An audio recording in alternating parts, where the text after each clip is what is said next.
Je suis Marc Englebert, le directeur matériaux de la carrière Jean Lefebvre à Châteauneuf-les-Martigues.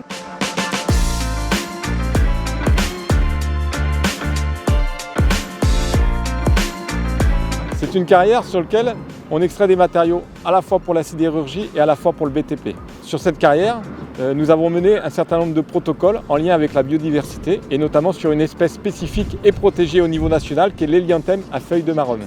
L'hélianthème est une espèce endémique du pourtour de l'étang de Berre qu'on ne retrouve en France que sur ce secteur-là, qui, dans ce cadre-là, a fait l'objet d'études et de protocoles particuliers sur le site avec un certain nombre de prestataires et d'experts, tels que le Muséum d'histoire naturelle, le CNRS de Montpellier, le Conservatoire botanique de Porquerolles.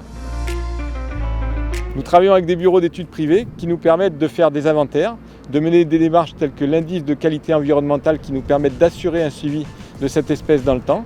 Nous avons participé à la mise en place d'un protocole spécifique, l'IQS, indice de qualité spécifique, pour suivre cette espèce également dans le temps. Et très récemment, avec le bureau d'études INVEO, nous avons mis en place un protocole de biodynamique micro-niche pour pouvoir envisager de garantir la durée de l'espèce dans le temps à travers des translocations et des phénomènes de replantation.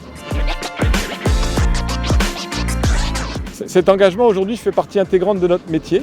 Il n'est pas concevable aujourd'hui d'exploiter une carrière sans prendre en compte tout l'environnement immédiat et notamment la faune et la flore. Dans le cadre plus complet, un cadre réglementaire aussi nécessite de mettre en place un certain nombre d'actions. Donc nous suivons ce protocole, mais nous allons bien au-delà.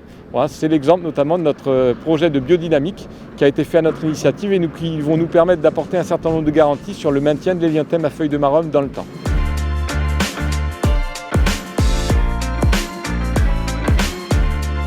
Nous avons rencontré la RBE en 2014 dans le cadre d'un projet un peu particulier qui s'appelle les chemins de la biodiversité.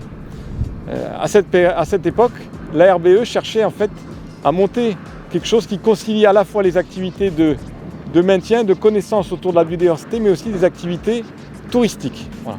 Et ce qui nous a plu dans ce projet, c'est que ça permettait de concilier à la fois le maintien de la biodiversité et des activités humaines. Et ça, c'est quelque chose auquel nous sommes très attachés et qui est très important pour nous. Donc dans ce cadre-là, nous avons noué un partenariat et contribué à la mise en place de ces chemins de la biodiversité en région. Alors le Congrès mondial de la nature, c'est un événement important puisque ça permet de faire un vrai focus. Et je pense qu'on en a encore un peu besoin, donc ça permet de bien mettre en avant que la biodiversité reste un enjeu majeur. On parle beaucoup du climat, on parle beaucoup des évolutions pour la protection de la planète. Mais en fait, un congrès va avoir un retentissement important et donc qu'il puisse se tenir en France et à Marseille, c'est quand même une bonne opportunité.